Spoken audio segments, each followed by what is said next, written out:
Two trucks having sex. Two trucks having sex. My muscles involuntarily flex. Two trucks having sex. Two trucks having sex. My muscles involuntarily flex. Two pickup trucks making love, American made. Listen up, Autothoughts and Decepticlowns. You are listening to Prime Cuts, a non-linear history of the Transformers franchise on television. I'm one of your hosts, Nero. I'm your other host, Audrey, and I'm proud to announce that we finished Armada tonight. That's right. The main character of Armada has passed on, has gone to that big jet hangar in the sky. I don't know where Starscream would go. He doesn't go anywhere. He turns into a ghost and possesses someone. We know this. That's true. We know the common trait among Starscreams is his undying soul. Yeah. I do like that his outlier ability is literally just immortality. Yeah. It's hilarious. Or sometimes he just has a rock stuck in his head. That's also sometimes the reason. But, you know, this one, however, never mind, he does come back as a ghost, I forgot. So... Yeah, here's the thing. You actually cannot kill Starscream in any way that matters. He comes back as a ghost, not under his own power, though. Someone else brings him back as a ghost. So, you know. But he is still a ghost for a period of time.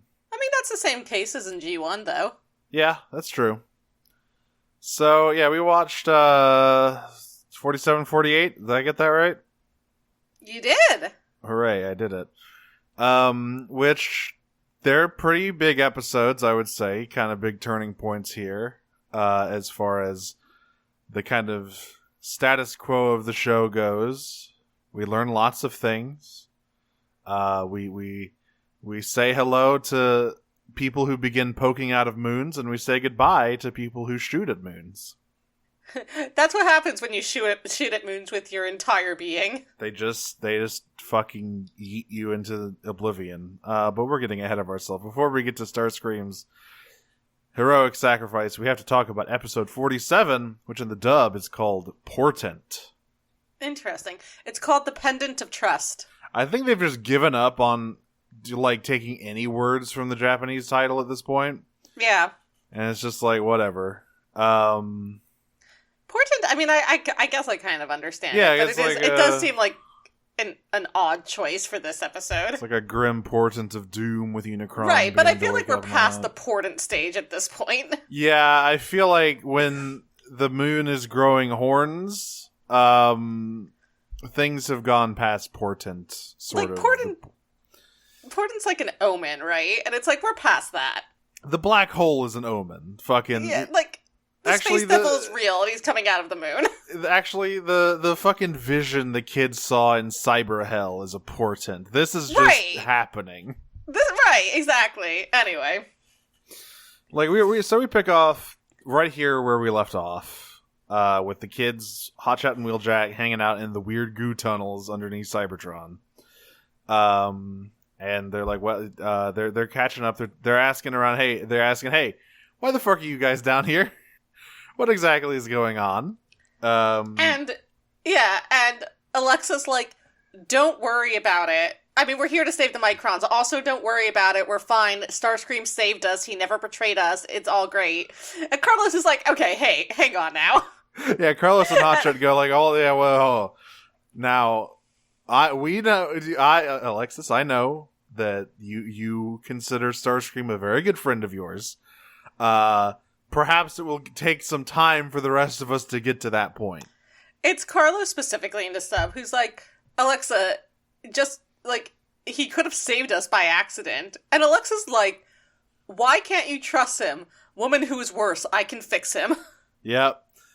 Yeah, so Wheeljack is like, well, is he still chasing thrusts? Because that's really what matters here. We gotta catch up to those guys. And he is indeed still chasing thrust.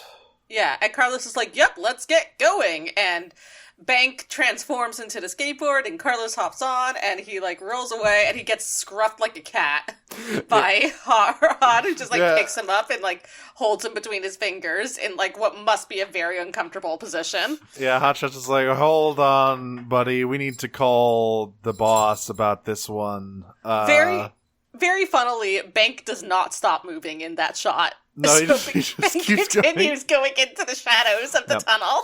And specifically, the kids believe that they can, like, help reawaken the weapon minicons and, like, get them out of Thrust's hands. You know, get them to decombine or whatever. That is what they believe they can do here.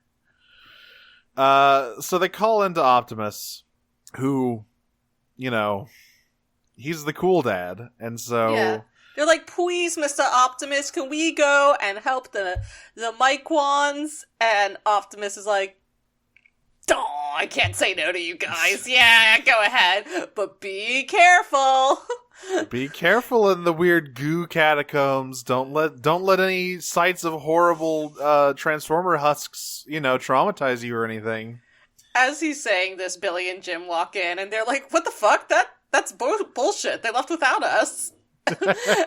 like don't let them go into the goo tunnels. And Optimus is like, nah, I'm gonna let them go into the goo tunnels. It's fine.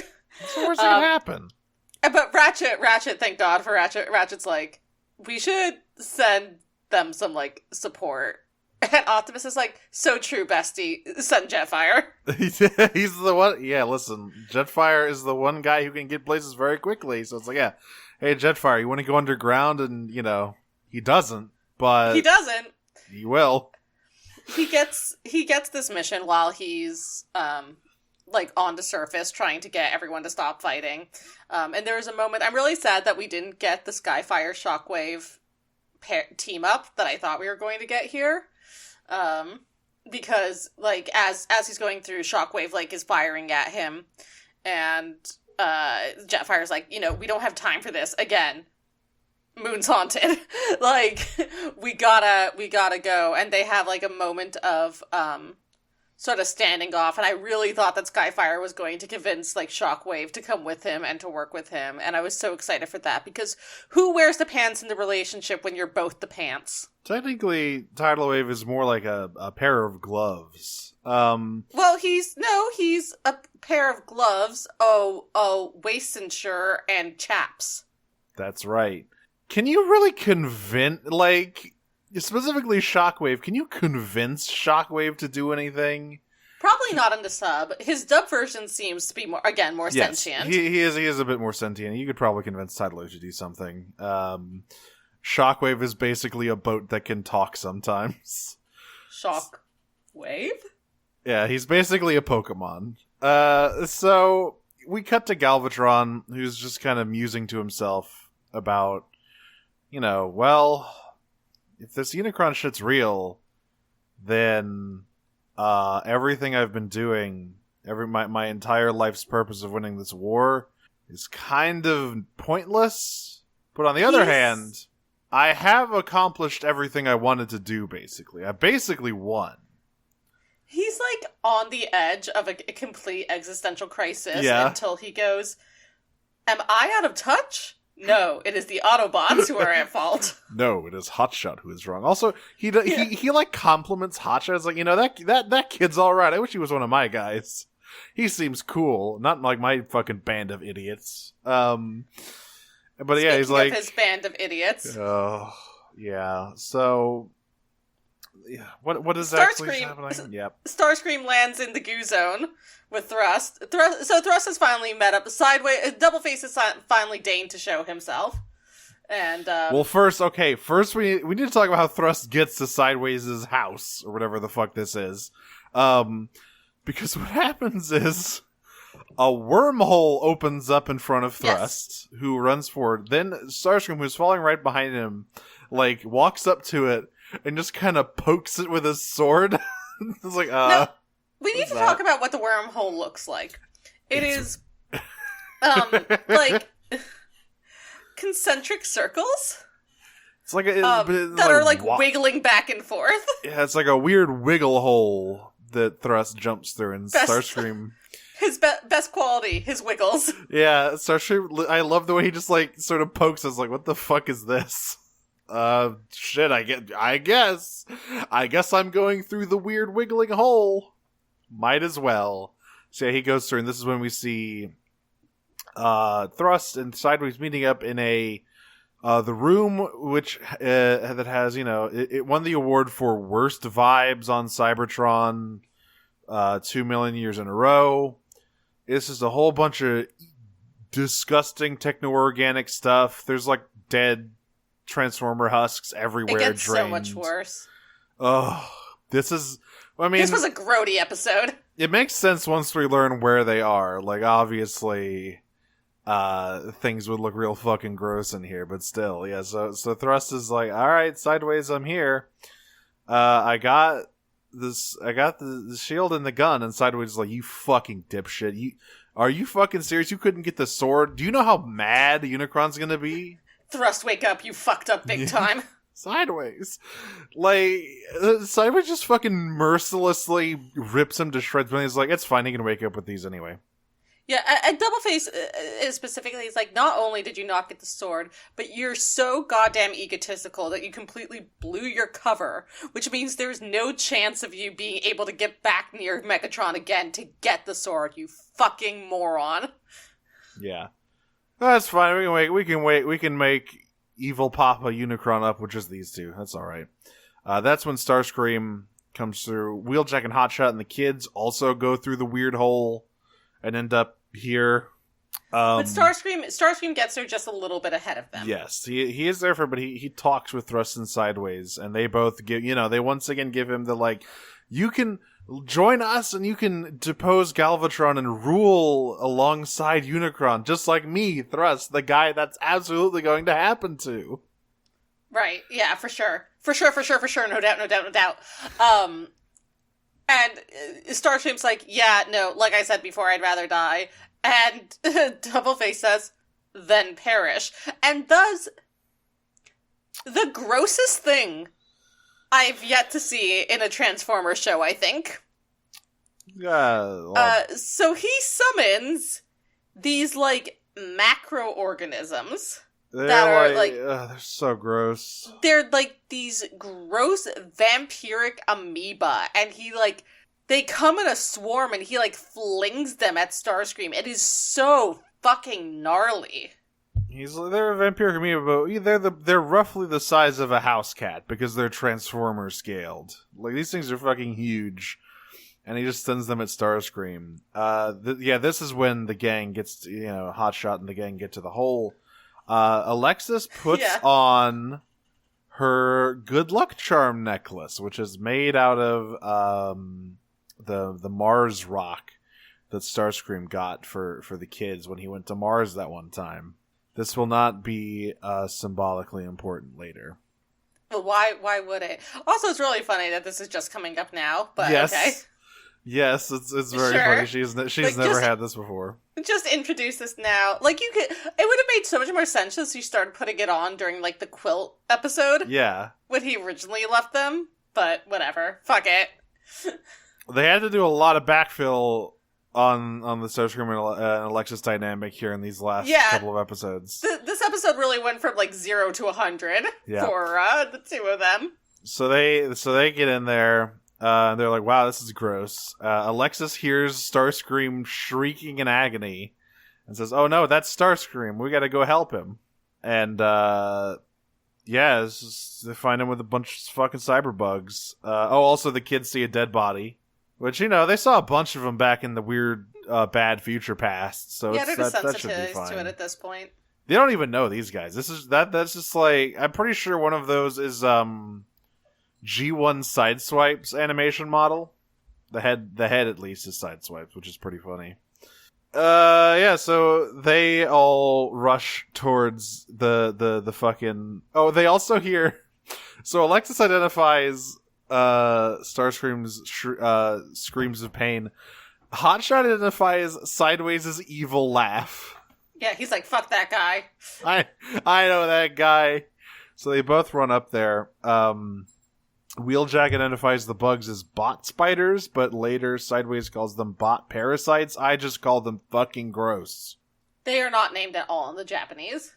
And like immediately Hotshot and Wheeljack also get swarmed by the fucking gross parasites. They're like, Starscream, are you okay? He's like, no, I'm not. But also, it doesn't matter. Just get the fucking Cosmotector and the Astro Blaster. And they're like, okay. And Doubleface is like, no, fuck you too, actually. Sideways says, whoa! Whoa, yeah. Swarm be upon ye. Like, fuck. So the kids are like crawling up into a corner and they're trying to call out to the space team and the stunt team here. Hey, fuck your life. Bing bang. Bing bong. Oh, shit. So... Bing bong, fuck your life. Sorry. So they're calling out to the gun and the shield. And it doesn't really seem to be working. Even the straight action team even combine into Perceptor and they try to do Minicon stuff. Specifically, they call to the weapons and they glow for a second. Yes, and then Thrust looks down and goes, "What the fuck?" It looks like they're reaching them, and then Doubleface looks at them and goes, "Oh, look at you, little freaks. Well, you can do whatever you want. They can't hear you." Yeah, it doesn't matter. Yeah. And Thrust is like, I'm gonna kill them, and Doubleface is like, nah, don't bother. They're gonna die from these gross, gnarly things that I threw at everyone else anyway. We're on a time schedule here. Let's go. Let's fucking go. Just give me the fucking gun. Now, what happens next? I had to pause and cackle in delight because we cut to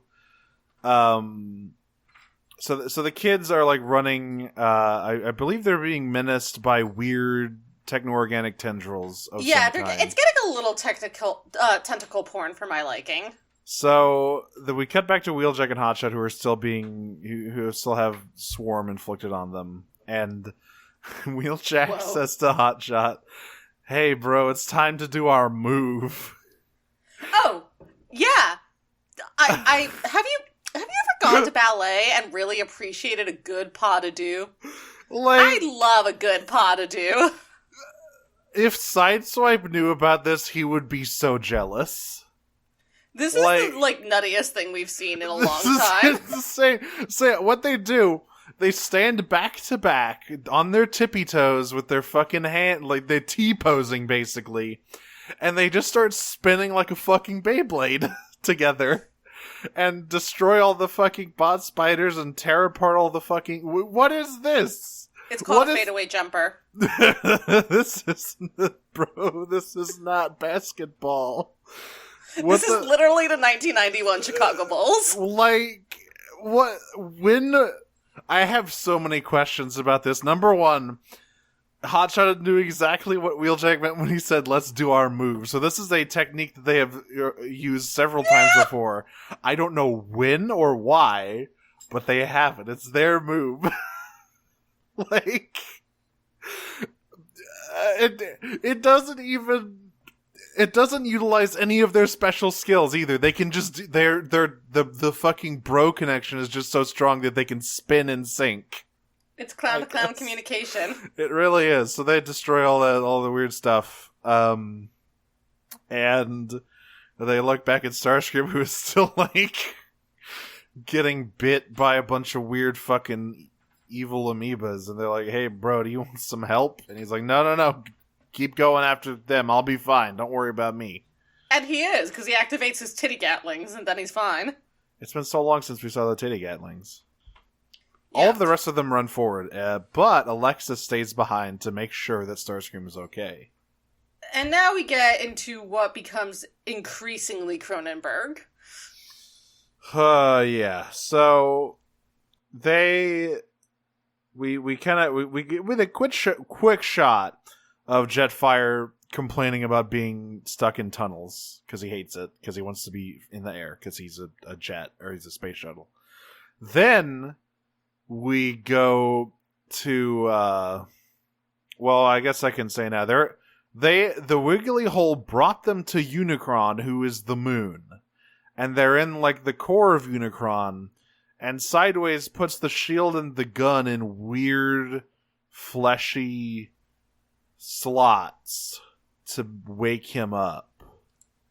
It's normal. They're normal. And Unicron starts waking up. And that means his, like, innards also start to wake up. Mm-hmm. You know, we saw there's a lot of inside Unicron shenanigans in the 1986 movie. None of it is as gross as this.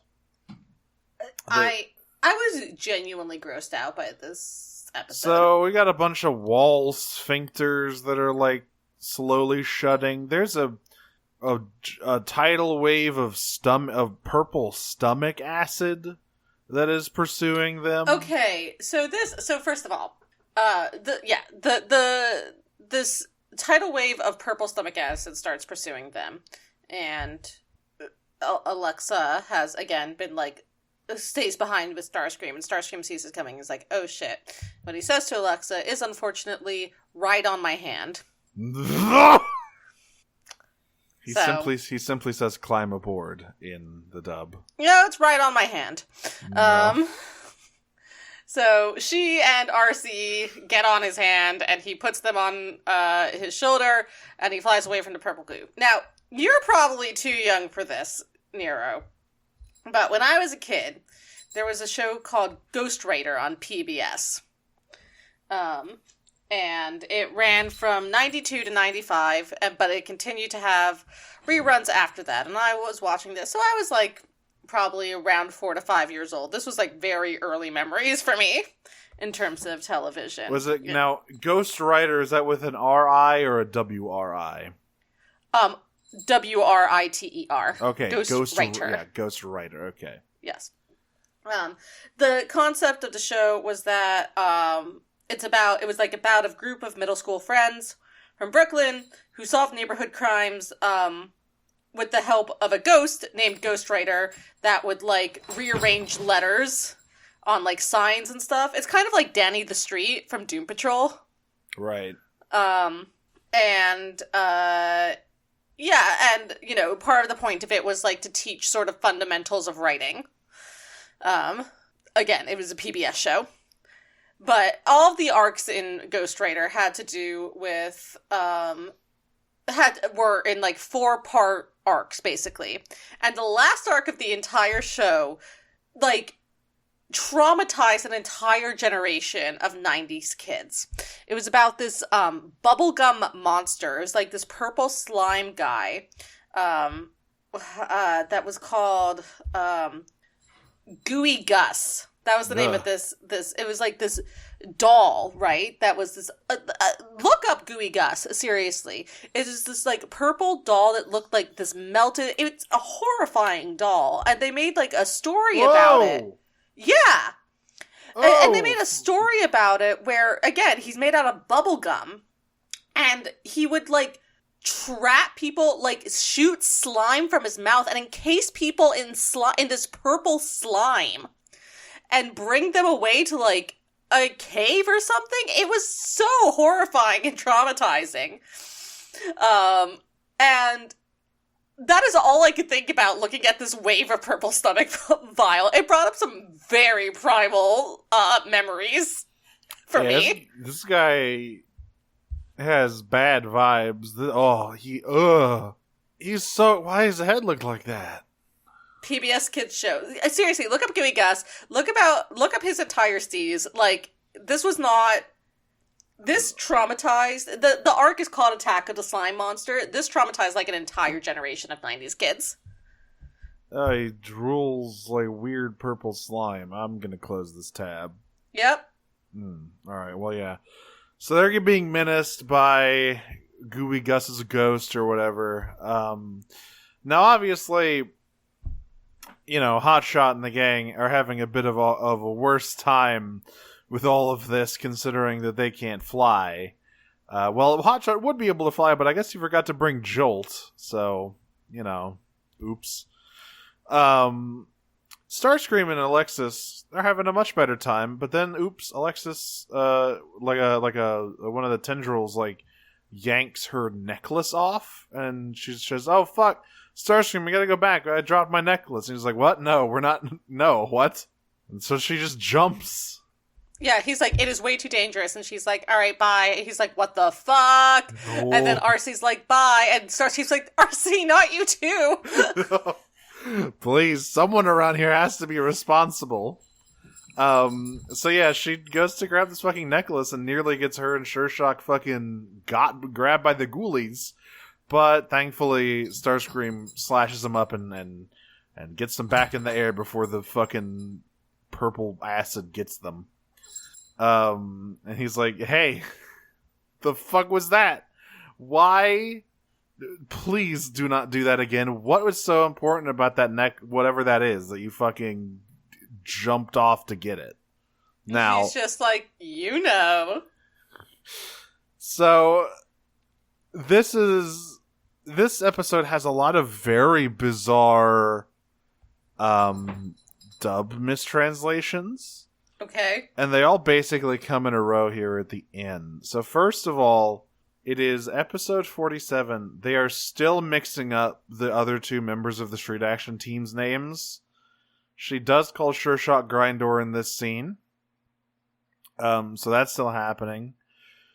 Number 2, when Starscream asks what the necklace is, she says that it's her good luck charm necklace that she found on Cybertron. Which is weird, because she just got to Cybertron, and she only now went to the surface, so there's no way she could have gotten a necklace, when clearly it is like a necklace made out of the rock he got her, and that's why he like goes silent and kind of bashful and goes, "Oh gee, alright, well let's get out of here." That reaction doesn't make sense if it's just some random rock. And the next one comes up soon here. So Jetfire shows up to rescue everybody. He has gone through the whole. He rescues Hotshot, Wheeljack, and the kids. They all fly out, and everyone exits the weird flesh nightmare tunnels, and realizes they aren't on Cybertron anymore. They're on the moon, and that the moon is splitting apart. Now, clearly there was a line of dialogue as they reach the surface, and everyone sees Cybertron in the sky, where they were probably supposed to ask, "Oh shit, are we on the moon?" But instead what they say is, "Look, what's happening to the moon? It's breaking up," as if they aren't on the moon and experiencing that. It's very strange. I don't know what happened here. I think the translator fell asleep on his keyboard and then shot awake. It's like, yeah, you gotta finish portent. But regardless, moon's haunted. Do you think that it was awake. supposed to be pendant, and then he just misread it as portent? Maybe. Yeah, so the moon's haunted. Moon's extremely haunted. Moon's the most haunted you can possibly be. It grows devil horns, so that's no good. Everyone looks up to see all this shit happening. Everyone on the surface goes, that doesn't look right. But who really knows what the moon looks like? I'm no expert. Yeah. But that doesn't sound right, but I don't know enough to say. So I like the idea of Unicron being the moon, because as they point out, Hotshot's wait a minute, he has been here the entire time, just watching, just silently looming over all of us. And it's that's kind of a creepy reveal of oh fuck, Moon's been the devil the whole time. God damn. There's lots of moon-based reveals in Transformers. Yep. Who could have seen this coming? Who could have seen this coming? So everyone's back on Cybertron now, and they're like, well, shit, we have to, now that Unicron is starting to wake up, we really need to get serious about getting this alliance going. Wheeljack says, Hotshot, it's been a blast. I'm glad we got to reconnect and bro out for a bit. We did our cool bro move. I gotta go back to the Decepticons. Yeah, and Alexa's like, and then he walked out of our lives forever again. And then Starscream also leaves. And everyone's like, wait, Starscream, you don't have to go. You can stay here. Oh, sorry. Cool. Yeah, that's what I meant. If Starscream walks out of their lives no forever again. No one protests about Wheeljack because no one else really knows anything about Wheeljack. But when Starscream starts to walk away, everyone's like, wait, no. Don't you go too. He's like, I'm sorry. I've already betrayed you once. I don't want to put anyone through that again. I have to go. I have to follow my own path. You know, you classic. Can go your own way. And he walks off into the well, there's no sun in Cybertron. The moon is breaking up. He just walks off in a general direction towards, I'm sure, what will be a bright and prosperous future. Hold on, I'm receiving a note. It contains the transcript for Transformers Armada episode 48. I have learned that Starscream is a racist. Cramp. Everyone loves Milkshake Starscream. I'm here to talk to you about cancel culture. Okay, well, yeah, episode 48, and the dub is Cramp. What? Yeah, I don't know. It's do or die conviction in the sub. I have no idea how they got to Cramp, I'll be honest. It should be, I should note though, it should be do and die conviction. That's true. They're not mutually exclusive. As we will see soon. So, we open on Starscream. It's just the latest in the long line of people trying to get Galvatron to look at the moon and say, hey, the space devil is up there. We need to deal with that.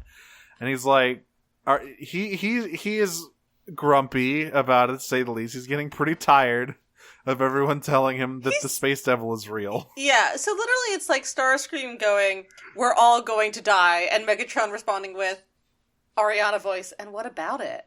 Yeah, he's like, okay, so what if Unicron is real and up there? Who cares? It's not like he's doing anything right now. Even if he poses, he literally says, we'll deal with Unicron later. We just gotta get rid of the Autobots first. It'll be easy. Well, what he specifically says is we gotta get rid of Optimus. Yeah. Because what he says is like, listen, Optimus is my sworn enemy. That's really all I care about. Starscream, you were smart enough at least to see through like Thrust's lies. That itself is worthy of commendation. So like, don't worry about it. And like, Starscream's like, okay, cool. Can you listen to me when I'm saying then that we need to work with the Autobots so we don't all die? And Megatron's like, I don't have any issue with working with the Autobots. And Starscream's like, oh, thank God. And Megatron's just like, I'm just going to kill Optimus. And Starscream's like, what? And Megatron's like, yeah, you know, you deserve praise for seeing through Thrust's plans and lies. So when I kill Optimus and then I integrate all the Autobots into the Decepticon army, then you can lead that, like, branch of them. You can lead all the Autobots. You can be their commander. And Starscream's like, that's not going to work. And Megatron's like, no, I think I will. Look, I have so many men and ships to do it with. I will kill their beloved leader and then assimilate them. This will work. It'll be fine. So yeah, he's collected every Decepticon here to all to attack the all to get after Optimus here.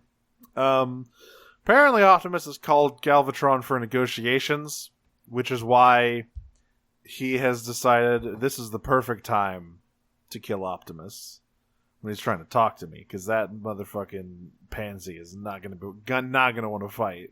Yeah, they're actually talking about it back into base, and everyone's like, yeah, you know, as long as this doesn't evolve into fighting, everything will be okay. And Carlos is like, yeah, I mean, Optimus is not going to start a fight. And Optimus is like, that's right, I won't. And he looks pointedly at Jetfire. Uh-huh. And Jetfire is like, yeah, I'll do my best. Yeah, so he gives all the Autobots strict instructions about this, where it's like, all right, only fire in self-defense, try not to hit anyone. We don't want any casualties on the Decepticon side. We're trying to forge an alliance here. And everyone everyone's pretty frustrated with this, but they're going along with it. So they all, you know, they all land at the decided upon battlefield, and of course, here come the Decepticons rolling over, getting ready to fuck everybody up. Oh, but first, actually, we do see a bit of Starscream, brooding on his own, as he is wont to do. He finds a gigantic statue of Megatron It was built before he was Galvatron, so that is what it is. It doesn't have any colors on it. This is rock. And he's holding it is perfectly framing the moon under his hand or over his hand. And again, Starscream kind of looks at it and then thinks, and it's like, all right, I gotta do what I gotta do. If Galvatron isn't gonna listen to me, maybe I can force him to listen. What's the Half-Life, Full-Life consequences? Today is the day. Yeah, today is a good day to do what has to be done by me, John Starscream. That's it. Starscream Freeman. Yeah, so everyone notices that Wheeljack is among the Decepticons fighting, and Carlos is real bummed. Like, man, I thought he was coming back to our side. And Red Alert's like, well, it's not that simple, Carlos. You see, Wheeljack is a man of honor, and he's not willing to break his oath to the Decepticons. He did break his oath to the Autobots quite easily that one time. But, Carlos, you got to understand. So sitting him down home movie style. Yeah. Carlos, you got to understand. Don't get a tattoo, Carlos. We're all in our own private prisons, Carlos. Yeah, so they finally we finally see Galvatron and Optimus squaring off here. And Optimus is unarmed, and Galvatron is like, "Oh, you called me here for quote-unquote negotiations, huh? Well, I'm sick of your shit. I'll tell you what, I have my own plan to deal with that." And he gestures up at the evil moon, which now has more Unicron bits poking through it. Like, we have the horns coming out, now the weird jaw thing is poking out, too. Optimus is like, you good, bro? It's weird. It's like, Galvatron's like, I will be fine. All I have to do is get rid of you first. And he calls in Tidal Wave to get ready to throw it on. He's got the Star Saber. He's ready to rumble. My favorite part of this is that Optimus is like, all right, fuck you. I'm going to negotiate with you, even if I have to do it with my fists. Yes. Just like, that is not negotiation, my man. I believe it's, at some point here during this, Optimus says that Galvatron's lust for power sickens him, which is pretty good. Yeah, so I love this because Optimus he finally does it. He double combines with both Overload and Jetfire and doesn't do anything. He flies away. Bro, why did you combine with the cum cannons? You didn't need them. They're aerodynamic. They literally aren't. They're gigantic blocky missile launchers. They're aerodynamic. Regardless, they only did this because they really needed to show off that you can combine both of them onto the Super Base Optimus toy. Because they're quickly running out of show to advertise Overload on. They got to fit him in wherever they can. But yeah, so he flies away. And Galvatron gives chase and is like, stop running and fight, you fucking pussy. God damn it. I'm trying to have a climactic duel here, and you're just stubbornly refusing.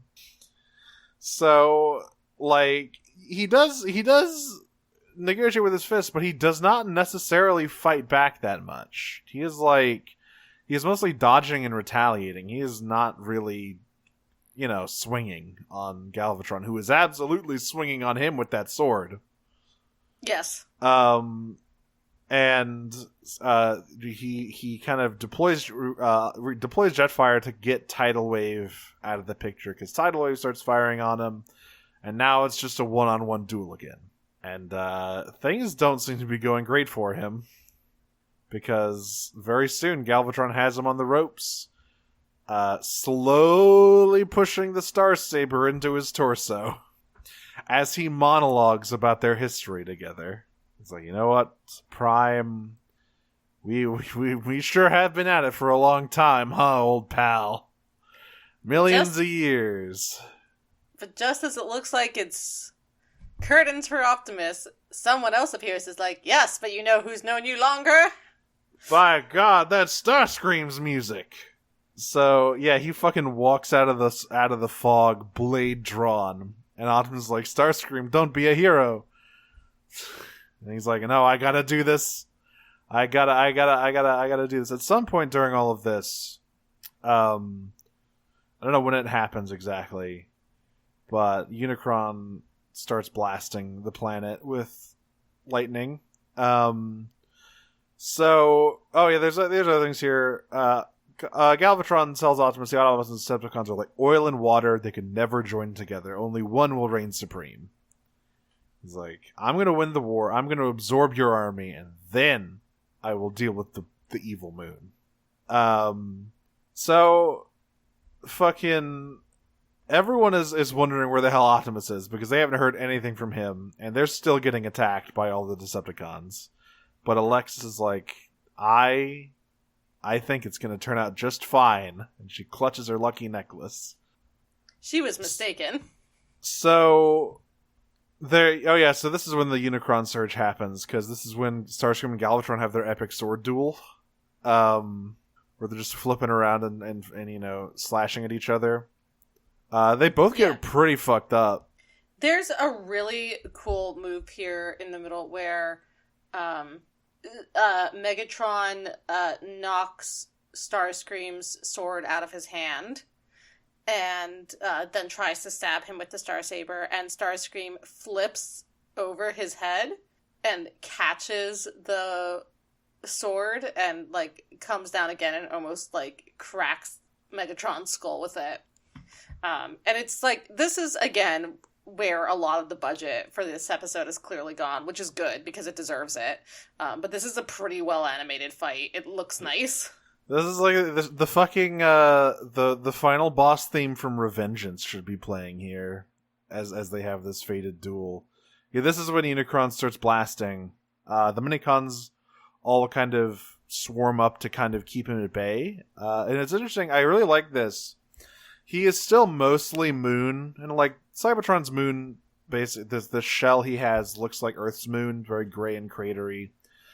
But the horns in the mouth are beginning to poke out, and the electricity is ringing around his body in such a way that it invokes the rings that Unicron has, which is very neat. I like that a lot. But that's not good. Everyone on the ship is like, oh fuck, he's waking up. Uh-oh. The straight action team tries to run out to help, but Rad's like, absolutely not. I have let you do a lot of shit. I am not letting you run up on Unicron like that. That's not good. No, we aren't doing that kind of thing. You gotta draw a line in the sand. Yeah. So, yeah, a Unicron, a bolt of Unicron energy, literally strikes right between Galvatron and Starscream here, and Galvatron's like, is that all you can do? That's fucking nothing. Is this what you guys are so worried about? Come on. Stop trying to distract me.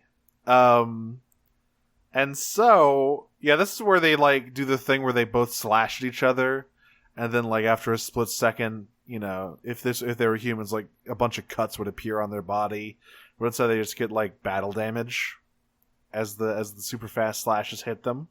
But then Starscream decides it's time to end this, and you might think that surely means he will be striking Galvatron down, right? No, it sucks so much more than that. So he purposefully allows himself to be run through with the Starsaber. You see, so there's a moment right before they go in for their final clash where you see him power down his own sword. And you're like, oh no, Starscream baby, no. And there's the off-screen clash. It cuts away from them actually hitting each other, as it does in so many anime. And then you see them, and Starscream has his sword right at the junction of Megatron's neck and shoulder, which would obviously be a decapitating move if he actually had a weapon that was sharper than a butter knife. But he doesn't, because he turned his sword off, and he has been run through basically the spark. Explicitly the spark, actually. Yeah. And Galvatron he just asks, why did you let me run you through, soldier? What are you doing? You were he's like, this is the fiercest I've ever seen you fight. I didn't know you were this strong, and yet why did you just let this happen? And then it really starts to suck. Yeah, so Starscream is just like, all right, here's the deal. All I have ever wanted was for you to be fucking proud of me, for you to treat me like a fucking equal.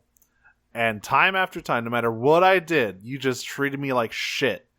And I thought, that was just my lot in life. But then he says I went over and to the Autobot side, and I saw that Optimus treats his men with respect and like all of this sort of things. Like I found Optimus to be a leader of integrity, unlike you, Galvatron. Oh, it's different in the sub. What does he say in the sub? It's not nearly as bitter in the sub. It's like much more loving. Which is like, I never wanted to defeat you. All I wanted was to be acknowledged by you. I guess in the end, like, this is the most I could do. He does say the thing, it's like, I trust Optimus. I hope you will too. I did this to unite and save our race. Like, I basically, like, you've always been the strongest person I've ever known. Yeah. It's not quite that affectionate, but it's definitely, there is more of it. They focus more on the bitterness, but I think there is still the respect that Starscream has for Galvatron. And he does say that, like, my final message saved the world, changed the world for me, please, Galvatron. And he basically decides, like, I need to show. Galvatron is a visual learner, you see. So Starscream yanks the Starsaber out of himself, or maybe Galvatron does it, which is when his spark gets exposed. Which is while, like, Optimus is like, holy shit, Starscream, stop. Yes, I know, he does tear it out of himself. Optimus is like, no, don't do that. Whoa. And he power links to Swindle, and just like in an act of defiance, just shoots at Unicron. Does he say something cool when he does it? Oh, I didn't write it down. I think he does though. Okay. He's like, I'm here, Unicron. How about you come and get me? Okay, what he says in the Japanese is, "Spark of my soul, unleash every bit of your power, null ray cannon." He doesn't say anything that cool in the dub. Yeah. So yeah, he does a full force blast, and like Swindle, he delinks Swindle right after he does this, because what happens next is Unicron fucking smites him. Like, Galvatron and Optimus watch in horror as just a huge bolt of energy engulfs Starscream and he fucking dies. Yeah, I mean, Unicron has been, like, sparking down energy. He has, like, orb, this, like, Spencer's gift glow orb kind of thing. But this fucking insect dared call him out personally, so, like, no, we gotta deal with that one first. Yeah. But he has been sending down, like, little bits of beams, but this is a targeted attack. Yeah. Just utterly, like, nothing left but his sword and a smoking crater. And we kind of cut up to, and as he dies, guess what? The fucking lucky necklace shatters in Alexis's grip. She runs to the viewport. And this is the saddest part of it all, because you see Starscream's final attack, and it doesn't even hit Unicron. It doesn't even reach him. It fades right before it hits him. Did not do shit. This sucks. And so, yeah, you just see Galvatron, Optimus, and Optimus is like, I'm sorry, Swindle, I don't know why he did that. Yeah, there's just a smoking crater with Starscream's sword sticking out of it. And it's Galvatron. Like, it's kind of, I really like the idea of shock that is presented in the sub, because what he says is, he doesn't apologize to Grid. He just says, "Grid, come with me. Your master isn't here anymore." That's really good. And then Galvatron sort of reminisces. He thinks about Starscream's words and Starscream's life as he looks down at the Starsaber. And I really like this because it's completely wordless from Galvatron, where you just see him in silhouette as all these image flashes, and then he just, like, turns the Starsaber blade down and holds it out to Optimus, completely wordlessly. Often, I always like it when dubs like this let silence exist for stuff like that. Yeah.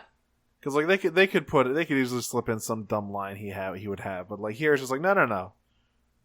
People will get it. People will understand. And so he holds out the Starsaber as a peace offering, and then guess who's the worst?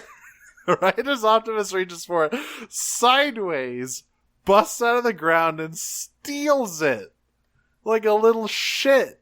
This is literally like the worst thing he's ever done. He's such a prick. He's like, haha, suckers. Thanks for giving me the Starsaber. Boy, that guy should die in a stupid fucking way. Huh? What a loser. Anyway, bye. Like, Optimus and Galvatron fucking unload on him, but of course it doesn't do anything. Like, he just flies away with the Starsaber.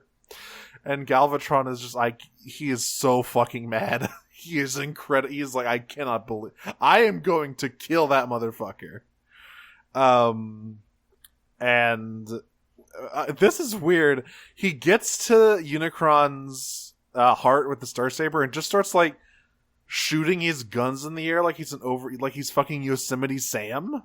What was this? He's just so excited. You know, we all cope in different ways. He's just so fucking excited that he finally got all 3 weapons. And so then we cut to the Axelon.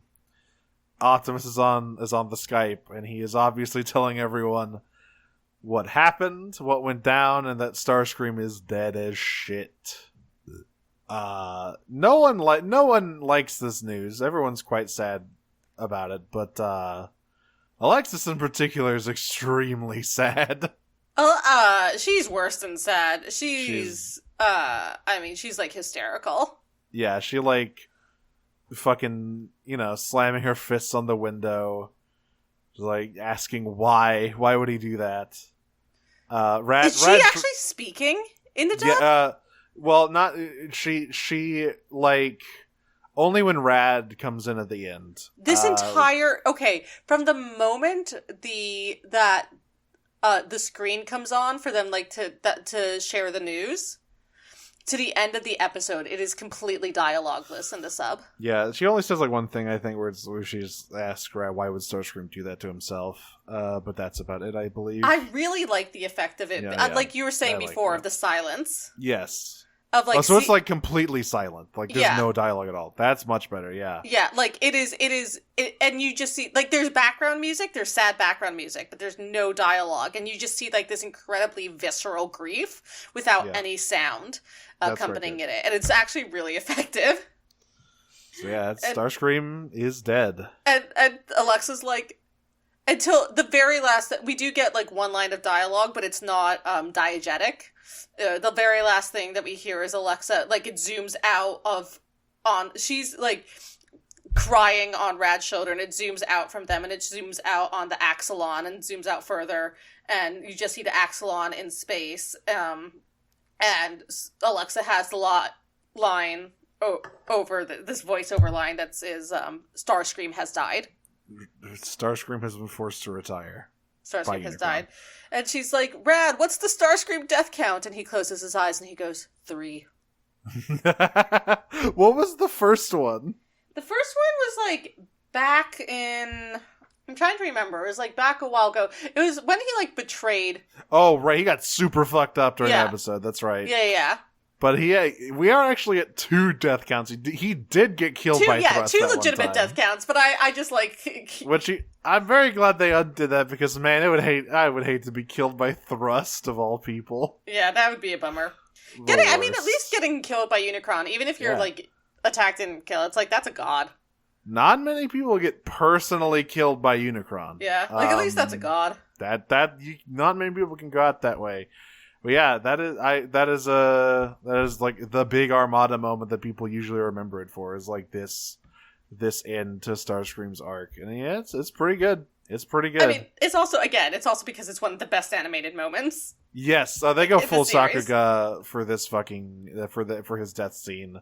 Yeah. But yeah, so that is episode 48. We are so rapidly closing in on the end here.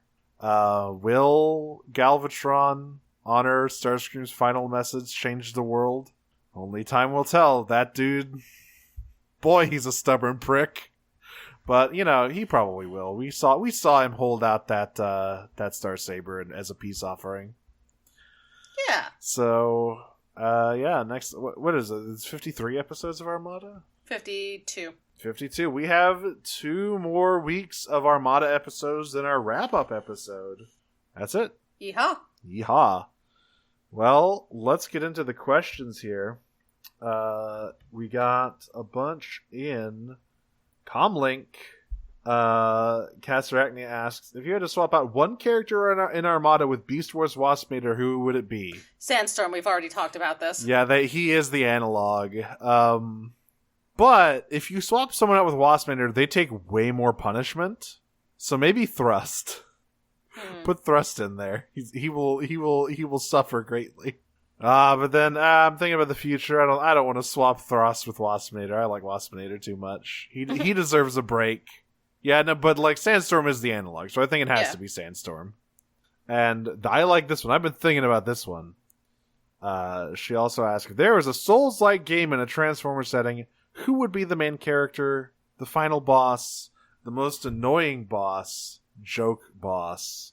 And to go along with that, Ravenous Prime asks, to your best abilities, paint a word portrait of the Transformers premise and lore as reimagined by Hidetaka Miyazaki, Mr. Dark Souls himself.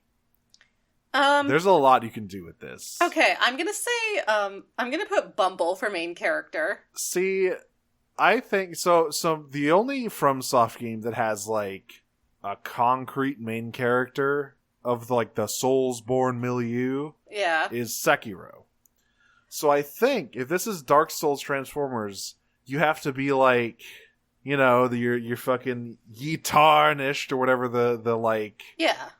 Are you the last Autobot, which is a concept that exists, or is the last Autobot the final boss? No, see, this is why I'm saying Bumble because they're fresh, they're new, they're weak when they start. Yes. And they can kind of be whatever the kids want them to be. Is the setup for Dark Souls Transformers, would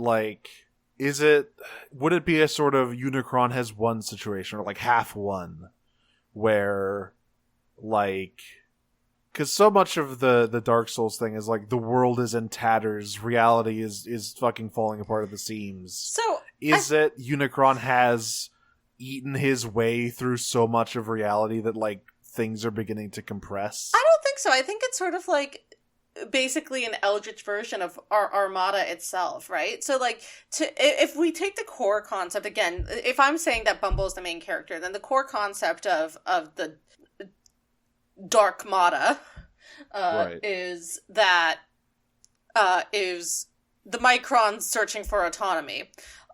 Ultimately, Unicron, to answer the question, is the final boss, obviously, because they have to defeat Unicron to actually be autonomous. But along the way, there are all these other bosses that are going to be Autobots and Decepticons that are trying to use them, that they're also going to have to struggle against. Right. So, like, obviously you'd have to fight Optimus, you'd have to fight Megatron. But these, like, weird... I mean, you do a lot with, like, weird, dark Transformers stuff. I mean, you may not have to fight all of the Autobots. There may be like some early Autobots, and then it switches mostly to Decepticons, and maybe Optimus is like, you know, the Matrix Keeper or whatever. He's the level up guy. Yeah, exactly. Perfect. But yeah, like, I mean, just like Bloodborne, final boss is the moon. Yeah, exactly. The final boss is Unicron. The most annoying boss is Doubleface. And Thrust is the joke boss. Yes. Yeah, absolutely. And yeah, I think that's a perfect setup. We got Dark Mata, just like a very sort of warped version of Armada. And Cass follows it up with, what about reimagining Transformers through the lens of Hayao Miyazaki? Yeah, that's post Beast Machines. It's fucking techno-organic Cybertron right there. It's Castle in the Sky. Yeah. There's like a bunch of, just imagine a lot of robots with moss growing over them. Horn My Starscream asks, which Transformer would be into keeping pigeons? I think in Armada, it would be Starscream. I was gonna say Red Alert. Oh, yeah, okay. I But just see Starscream could Starscream definitely as also being be, like, yeah. finally another flyer. Yeah, and he likes the minicons a lot. He has fondness for things like that. And then, in any continuity, it'd be Thundercracker, though. Yes, like, that dude loves animals and he loves television. And possibly Soundwave. Soundwave would have like a whole ass animal sanctuary. Soundwave raises pigeons, but they're all carrier pigeons, and he uses them to Yes. send covert messages. Yes, absolutely. Overlord Bunny asks, what pet best suits each of the Transformers? And I say we gotta limit ourselves to Armada for this one. Yeah. I mean, I feel like Oh, yeah, for sure. Okay. Optimus has to have like a big, golden lab. I was gonna say Golden Retriever. Yeah. Let's see. Ratchet has Saint Bernard. Yes. Hotshot. I think Hotshot has like it's like a rowdy sort of. I think Hotshot has a rabbit. Yes. Smokescreen / Hoist. He has like an old greyhound or something. Grab has or a no, turtle. no. Oh, like a big tortoise? Yes. Yeah, he has a turtle. Perfect. Scavenger. Scavenger has like a rehabilitated fight dog. Yeah, Okay. that's really good. I like that a lot. Stepper has a big fat orange cabbie. Oh, I love that. Blur has... I think he has a falcon. Because that's cool. Okay, go off. Jetfire... Has to have a bird. Yeah, I think maybe Jetfire has the falcon. Blur can have like... Oh, Blur has like a black cat. Yeah, He's I not like goth that for enough. Blur. Is he goth enough for that? You don't He's have to be a full cool. goth to have a black That's cat. true. That's true. Yes. Yeah, like a chill black cat. Yeah. Is that all the Autobots? I think that's all the Autobots. Yeah, alright, Decepticons. Megatron has a Megatron- Persian cat. Yes. Like a fucking a classic Bond villain cat. Yeah. Starscream already said Q's pigeons. Cyclonus. Sandstorm has like a gerbil. Yeah. No, he has a ferret. Oh, yeah, there we go. Chaotic. Yeah, he has a ferret. Chaotic and Stinky, just and like Stinky, Sandstorm. yeah, exactly. Demolisher, I think, has... Ironhide has a bulldog. Yes. They look the same. I'm not taking feedback. Thrust. Oh, God. Thrust. Thrust has a squid. No, Thrust has one of those fucking, the cats with the really squished faces? A sphinx cat? No, Oh, the big yeah, hair, I know the what big you're talking hairy about. ones. Yeah. Either that or like a fucking, like a toy chihuahua or something in a bag. I think he just has a bunch of fish and he doesn't know what any of them are, but they were all very expensive. Yes, he has a bunch of fucking exotic fish. Yeah. Shockwave has a rock. Shockwave has a chia pet, please. It's okay, Rocky. You can go when you feel like it. It's a rock! Wheeljack. Ooh. I think he also has a cat, but like kind of an aloof, like gray striped cat. Doubleface has a snake. Yes. Is that all the Decepticons? It is, I think. Yeah. Alright, there we go. That is what each of them would own as a pet. Unicron doesn't get a pet, he's evil. His pets are the Microns, actually. Those are his cells, you bitch. And they're unionizing. Those are his hooves. My Infinity cells fucking Yeah, 1 million. unionized. Yeah, are unionizing against me. Yeah, that and then Me when I drink finally dairy. finally Overlord Bunny asks, which Transformer would be the most obsessed with a Tamagotchi or a Furby? Like a virtual pet. I think it's Okay. Demolisher. Well, no. I think it's different answers for each of them. Demolisher for Tamagotchi, Sandstorm Yes. for Furby. Yeah. He likes how He would- fucked up it is. Yeah, he would make the long Furby. Yeah. He purposely lets the batteries run low so they sound all fucked up. Exactly.